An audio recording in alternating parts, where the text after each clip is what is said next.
পছন্দ হয়নি বোধহয়, এই কারণেই হঠাৎ যুদ্ধ বলছে যে আপনি ধর্ম অর্থ কাম ত্যাগ করেছেন, তাই বলে আমরা তপবনে কেন বাস করবো। ভীম হঠাৎ খেপে গেছে। ভীমের কাছে কিন্তু ব্যাপারটা খুব সিম্পল, অল্প একটু ধর্মের জন্য, মানে এটা খুব ইন্টারেস্টিং। যার এই যে ধর্ম ধর্ম করে করে আপনি তো একটা ক্লিবলিঙ্গ হয়ে গেছেন একদম। যে কথা হচ্ছে,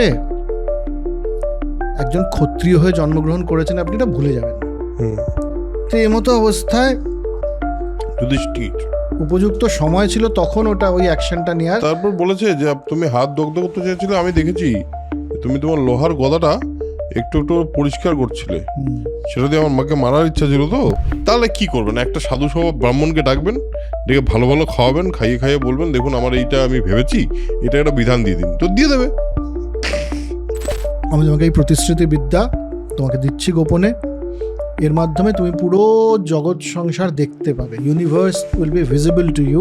অর্জুনও তখন বলে যে আমি অন্যায় হয়ে গেছে, আপনার সাথে আমি লড়াই করেছি না বুঝে, অন্যায় হয়ে গেছে, সরি স্যার, হ্যাঁ মাফ করে দেবেন। অর্জুন তার মানে বোঝা যাচ্ছে ভ্যানিশ হয়ে যাবে, ভ্যানিশ হয়ে যাও, দেখা যাবে না তোমাকে। আমি এইখানে এই যে তীর মারলাম, তুমি তীর মারলে আমি ওখানে, ব্যাস। অর্জুনকে মানে বিচলিত না হতে দেখে তিনি বললেন হে হে হে আমি ইন্দ্র।